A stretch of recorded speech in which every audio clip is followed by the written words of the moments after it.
Time to get caught up on all of the work we've been doing on the ski.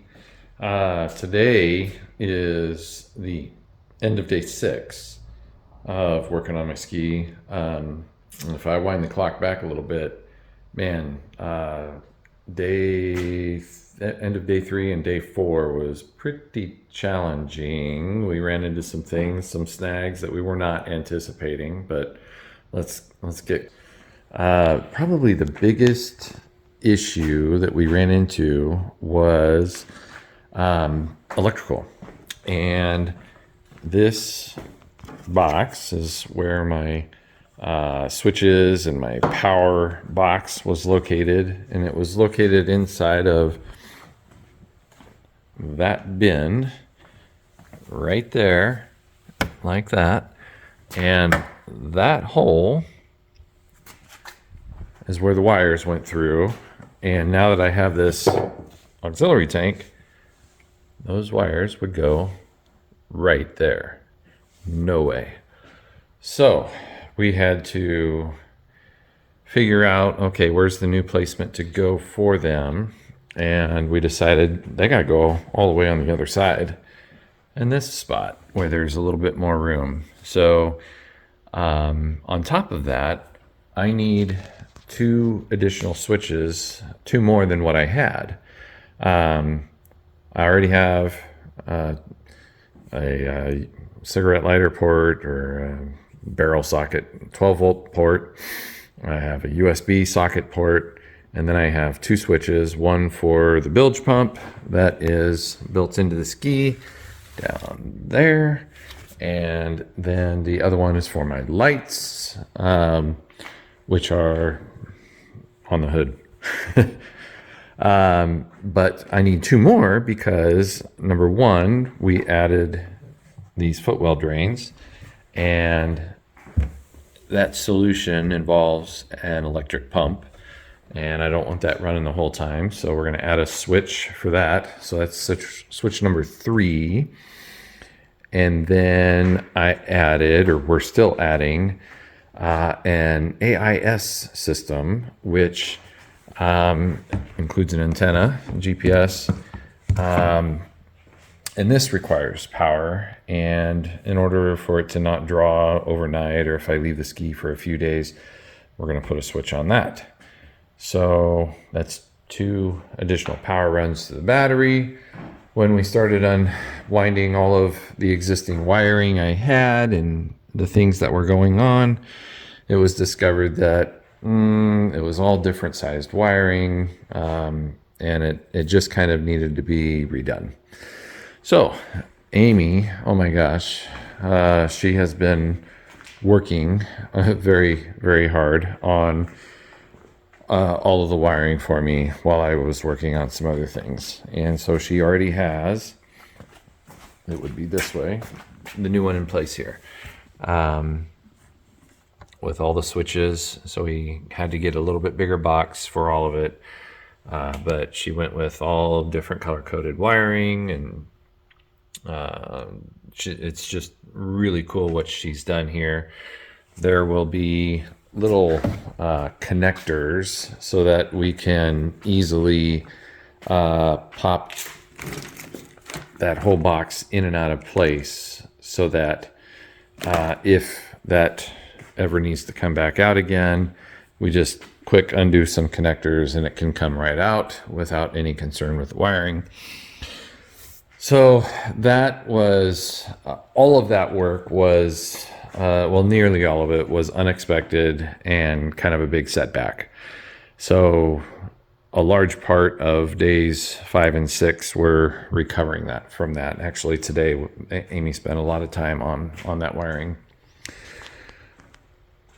Good news is that we're wrapping up some projects too. So the collar we're doing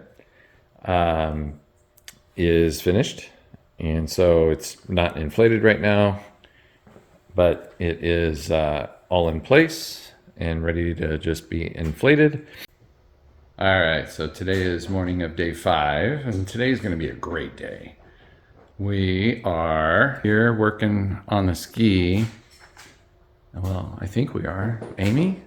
Oh, there you are. But today we're working on the collar. And so this is not inflated right now. But it's that bladder that gets filled with air. And it gets decently rigid, about 5 pounds of pressure, which is plenty. But it goes all the way around the ski. And the way it attaches is not any fun. There's little bolts that go up here and get bolted in with nuts and all kinds of washers. And now Amy's waiting on me, so I gotta go. All right, we got it installed and blowing them up. I guess not them, it. It's one big chamber.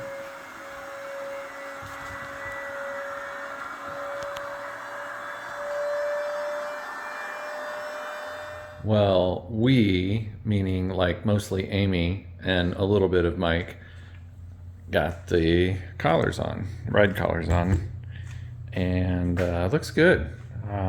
So tons and tons of bolts along here. So I think that is one that is now fully done, like checked off the list. Yes. Is that a yes? Yes. Whew. All right, on to the next. And the other big project is the fuel tank. So this little connector here, that little red thing broke when we took it out. It was fragile, aged, and it snapped. So we had to wait on that part to come in. But it came in today. We got it in. And then we filled both the main tank and the auxiliary tank with fuel all the way up to the neck, so that we could do a drip test essentially.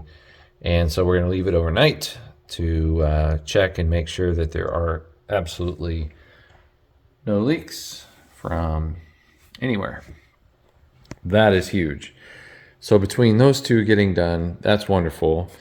We also worked on today these footwell drains. They needed hose, ran from here all the way back.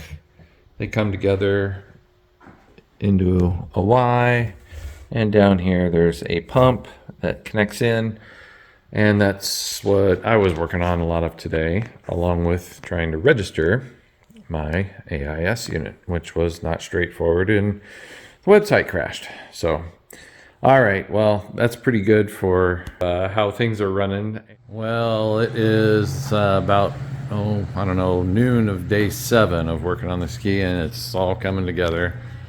Got the rack from last time doing the Great Loop, got that put on there, and it's all ready to roll. Everything's put together. All the switches worked out real well. So this is what it looks like without the speakers sitting up here, which took up a huge amount of room. So now I'm able to put my feet here. That's great. But because there's a cavity up in here, Amy, who did this stuff to her ski, found a bladder, a 1-gallon bladder. And so we're each going to store a gallon of water on each side of the footwell in each of our skis. So that's 4 gallons of drinking water that we'll be able to have for camping and even just the days out. And all that weight's up front. So that's way better than, strapping on a gallon container to the back here, where it makes the back even sink more. So got the windscreen on. So when I did the Great Loop, I did not have this windscreen, but the Explorer Pros that they came out with came with these things stock. And so I went ahead and purchased one aftermarket, but they they bolt right in, screw right in. So that will be a way different experience for me, sitting and being able to have the head you have your choice, really. You can sit and kind of tuck under it, or go ahead and stand and catch some wind. So I'm really looking forward to that. Amy made me some little loops. They just kind of connect in with the bolts, and so I'll have some tie down points instead of my tie down point. So we're about ready to inflate the collar and put it back on the trailer. Here we go.